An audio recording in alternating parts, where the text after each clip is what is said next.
Saw Norman out there looking pretty good. Is he expected to play?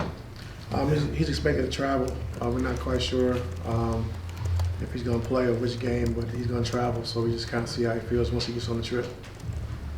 Are you sensing that at this stage of the season that maybe you guys are kind of skip part of the process? They just want to get to the playoffs to show what they can do there? Well, we can't skip the process. You know, we all understand that, and just sticking to the process. Understand we gotta, execute and do the right things on both sides of the basketball, which I've been preaching. So we understand we gotta get back to being a defensive-minded team. When we're doing that, we're getting out in transition, we're running, everyone's touching it. It's fun to play that way. But when you're not getting the stops and you're 27th in the league in defense the last 15, 20 games, it's hard to really, be a good team. When you're not getting stops, you're not getting out in transition, you're not causing turnovers. And so we got to be better in that regard. I think it starts defensively being a lot better.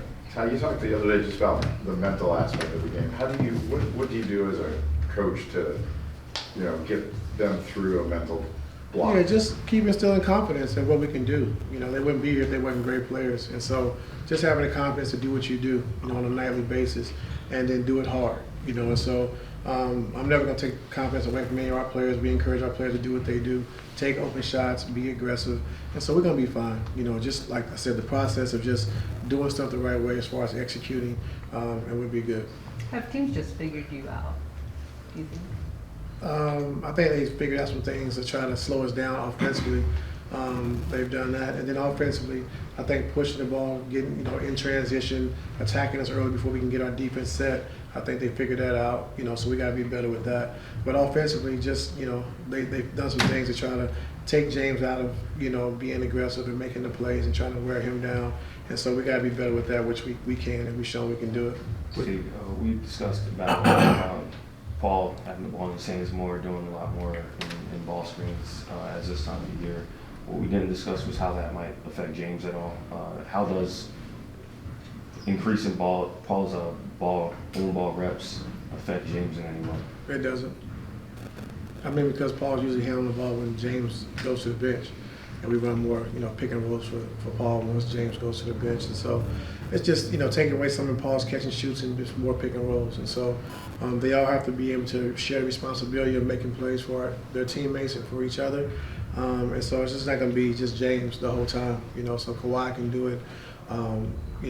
PG can do it, James can do it, and so they have to make sure they just share the responsibility of doing that. But that doesn't take away from what James brings to this team and what we need him to do in the pick and roll game. Ty, you said a few weeks ago teams were doubling Kawhi, and it was almost as if they don't think you guys can get out of it or figure it out. Do you still feel the same way? No, the last 3 games against Chicago, against New Orleans, they took the double team off when Kawhi showed he can make the right pass, make the right play, and we was able to score, get some easy threes, get some easy closeouts, some drives from closeouts, and so they took the double team off. So it was good to see that that area we're finally starting to figure it out and understand what we need to be doing as far as spacing against double teams when they double team Kawhi. So the last few games that's been better. Hey, go ahead. No, it's good. I was gonna say, I know you had to answer a lot of effort questions after the last game, but Kawhi and PG both have kind of mentioned it recently. With the approach to the regular season being such a big emphasis from you before the season, do you see any slippage in that particular area with the way that guys are approaching these games later in the season? I'm not a big excuse guy, but I think they're getting a little worn down, I think, but you just got to mentally fight through it, and it's going to be tough challenges, and we understand the travel, we understand the back-to-backs and all, but, we just got to fight through it, that's not an excuse, and, I've been in a locker room, so I've seen, when we played 3 games in a row, my first year in a lockout year, so, we played back-to-back, so it can be mental, but we just can't let that seep in. Like, even if we are tired a little bit, you still can do things the right way, and so if you lose a game by doing things the right way, you can always build and you can always go back to your habits when you need to, and so that's the most important thing. What was your initial reaction when you were handed this roster? On October 31st and you knew that you were going to have these 4 guys. What was your initial reaction? I felt great, and I still feel great. Were you not intimidated or overwhelmed? No, I'm not intimidated. No, ma'am. These last 15 games, I'm sorry, go ahead. Go ahead, Tomer. Man, how many questions you want? You got the video. I didn't answer anything yet. You know what I'm saying? Because you got the video. Go ahead, man. What you got? And speaking of the last couple of days, like you're not often critical, but it's as critical as we've heard you Yes. in the last couple of weeks. I'm curious if that affects maybe not how you coach, but how you approach the situation now. Is it different than how you would have approached a loss in like January or something like that? You have to kind of work. It's not about the losses. See, y'all chart losses, wins and losses. I chart how we're playing and if we're playing the right way. So you can play and do everything the right way and still lose, and you can go home and you feel good about it. But when you lose and you don't play the right way, or we don't do the things we're supposed to do and we don't execute, then that's hard to take home, And so those are things we got to get back to doing, is having those habits on both sides of the basketball, with our spacing, defensively having the physicality, hitting first when the shot goes up, getting back in transition. Like, those are things that we can control, and it's not a hard thing to do. So when you maybe not the losses, the effort, the way you want to play. Do you approach maybe coaching? I keep saying, I don't know if it's say effort either. I would say we're just not doing the right things, for 48 minutes. I mean, guys are saying effort. So. Well, I don't care what they're saying. They say a lot of things. Do you think that's They say a lot of things. But no, you can say what you want to say. But I'm saying, like, doing things the right way.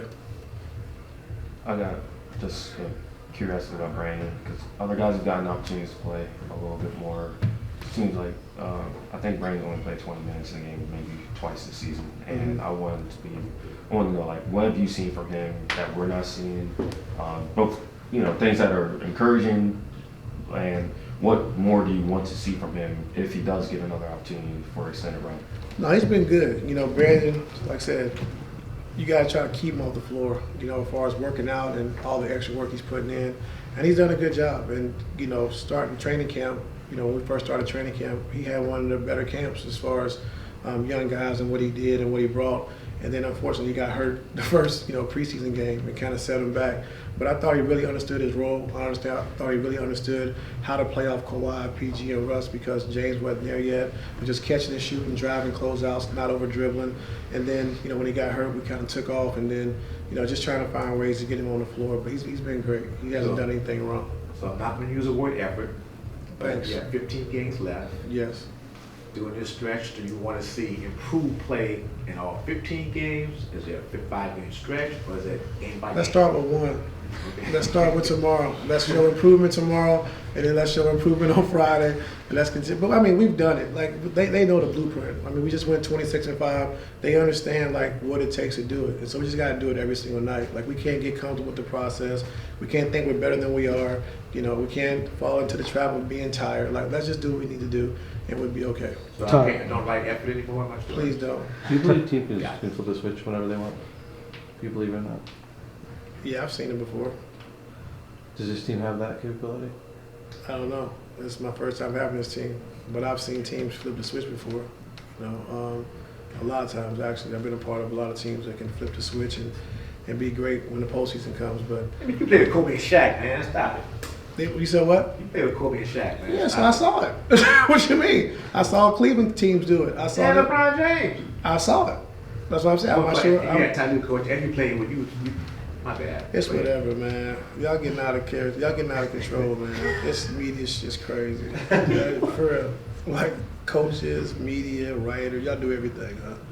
Come on, man. What you got for me? Well, I was going to ask you, you've been staggering Kawhi and PG the last couple weeks. You've gotten more to like a playoff type staggering system with them.